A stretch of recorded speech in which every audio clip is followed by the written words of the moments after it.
Welcome back to Wednesday Wisdom presented by the Literature Lunatics. I'm Noah Abdul. Today, we have a very special guest, someone whom I've communicated with at length and have been trying to get up here for over a year now. It is my utmost pleasure to introduce my personal friend and someone who I look up to personally. He is a prolifically honored veteran, inspiring activist, and civil rights icon. I am pleased to welcome Charles CeCe Wright. Hey man, how you doing? Wow, thanks for that introduction. Not necessary, but I really appreciate it. No, thank you for taking time out of your work to come up to New York. How have you been? It's been a while since we spoke in person. When the last time was what? Detroit? 1967? Before the riot? Or am I mistaken? Nah, man, that was definitely the last time. The last 2 years have just flown by. For those who don't know, do you mind talking about what you've been up to recently? Yeah, for sure. I've been traveling a lot recently. It started with just myself and maybe a dozen of my friends. You know, usually starts with a peaceful demonstration, and then quickly, these racist, good-for-nothing, ignorant white people who don't even know why they hate us just come and try to start problems. We've made a habit out of disrupting KKK meetings or even joining in to spite them. They love that. But it doesn't come without dangers. I'm both proud and sad to say that we've only lost 2 of our friends. So, not to be pessimistic or anything, but what does all that stuff achieve?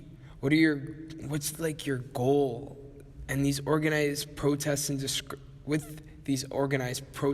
disruptions? We just want to bring awareness to the blind. People see this happening, but turn a blind eye because it isn't as bad as it used to be. But that's not good enough. Can I ask you something?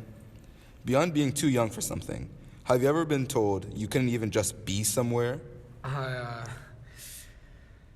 can't say that I have. Exactly. And no one should feel like that. It's too late for my generation. We already live in this world.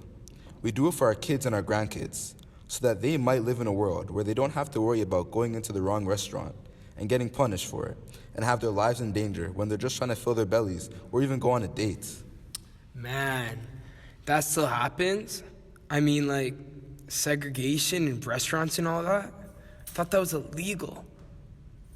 Nah, man. Actually, on my first day back from Nam, I was coming home, and I decided to go to the coffee shop.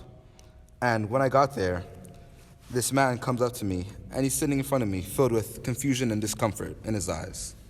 I begin. Just a cup of coffee. And before I could get the words out, he interjected, "I'm afraid I'm going to have to ask you to leave." And I said, "And why is that?"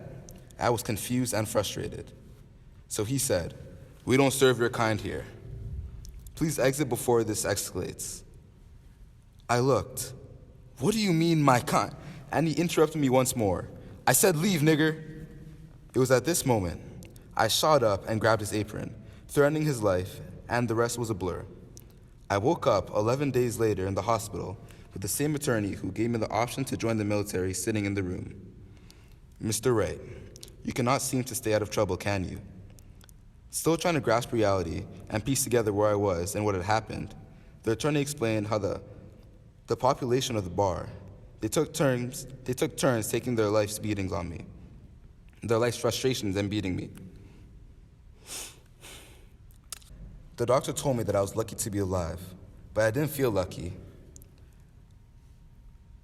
My youthfully volatile mind had been warped to focus on survival exclusively and eliminating any danger and enemies.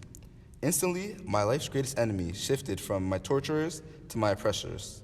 About 5 minutes had passed by, and the attorney had still been talking, and by the time I tuned back in, he'd been concluding by telling me that I caught a break, and due to my success in Vietnam, I'd be given pardon. The problem was that I didn't see anything I needed to be pardoned for. This began my war against the white people, who sought to oppress myself and my people. Wow, that's terrible. I had no idea that ignorance just seems so absent in my world. Yeah, it's a messy place out there. So, you've basically been fighting your whole life. I guess you could say that. My childhood was super messy. My mom died when I was real young, and it set my dad off the rails. Alcohol, unemployment, all of it. He just wasn't the same after, you know? So eventually I moved in with my grandma, and she was a saint, man. Like, she helped me deal with so many demons I was fighting with. She got me in probably my most volatile time in life, and it was definitely the support that carries me to this day. She passed away just a couple years after she took me in, and I was just kicked out to the street before the month was out. I got into some scary situations, some that I probably shouldn't have made it out of, and eventually, my dangerous habits caught up to me, and I got into some legal trouble. So I guess that was my first fight. Then, police ended up giving me an ultimatum where I faced jail time or go to Vietnam. I probably would have been better off in prison, if I'm being honest. I couldn't even describe the horrors I've seen men commit.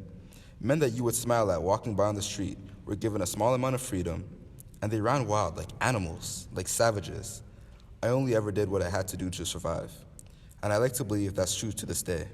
Man, you've seen more than most people do in their whole lives in 30 years? Definitely.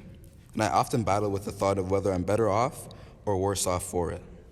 Well, I won't keep you any longer.